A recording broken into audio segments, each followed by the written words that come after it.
మణిపూర్ అనేక రకాల పుష్పాలకు నిలయం.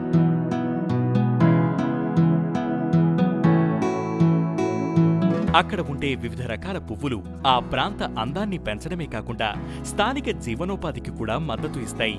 ఇంఫాల్ వెస్ట్ జిల్లాలోని తేరా లూక్రామ్ లీరాక్కు చెందిన 27 ఏళ్ల కుంద్రక్పం రాణి పువ్వుల పట్ల తనకున్న మక్కువను ఒక సక్సెస్ఫుల్ వెంచర్గా మార్చుకుంది.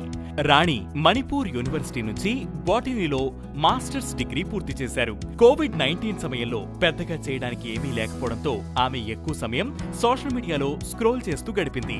చాలా మంది తమ అభిరుచులను విజయవంతమైన వ్యాపారాలుగా మార్చుకోవడాన్ని ఆమె గమనించింది. రాణి కూడా తనకెంతో ఇష్టమైన వైల్డ్ ఫ్లవర్స్ తో బిజినెస్ స్టార్ట్ చేయాలనుకుంది. 2020 డిసెంబర్లో డ్రై బ్లూమ్ ని స్టార్ట్ చేసింది. పూల వ్యాపారంలో ఆమె ప్రయాణం ముళ్ల బాటలా ప్రారంభమైంది. మొదట్లో తన తల్లి రాణికి సపోర్ట్ చేయలేదు.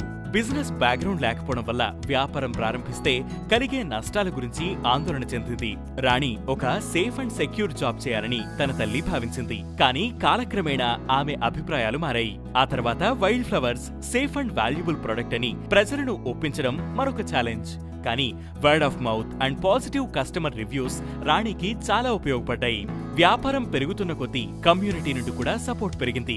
తల్లి కూతుర్లు కలిసి వ్యాపారాన్ని విస్తరించారు. వైల్డ్ ఫ్లవర్ బొకేల నుండి బ్రాస్లెట్లు, హెయిర్ పిన్లు, హెయిర్ బ్యాండ్ల వరకు వివిధ రకాల ఉత్పత్తులతో ప్రయోగాలు చేయడం ప్రారంభించారు. ప్రస్తుతం మణిపూర్లో ప్రతికూల పరిస్థితులు ఉన్నప్పటికీ డ్రై బ్లూమ్ నెలకు 2 లక్షల రెవెన్యూ జనరేట్ చేస్తుంది. 5 సంవత్సరాల క్రితం చిన్న వెంచర్గా ప్రారంభమైన డ్రై బ్లూమ్ ఇప్పుడు ఢిల్లీ, బెంగళూరు, మేఘాలయ, నాగాలాండ్, ఆంధ్రప్రదేశ్లోని వినియోగదారులకు చేరుకుంది. కుటుంబానికి ఆర్థిక స్థిరత్వాన్ని అందించడంతో పాటు స్థానిక సమాజంలో మహిళలకు ఉపాధి అవకాశాలను కూడా సృష్టించిన కుంద్రక్పం రాణి అందరికీ ఆదర్శంగా నిలుస్తోంది.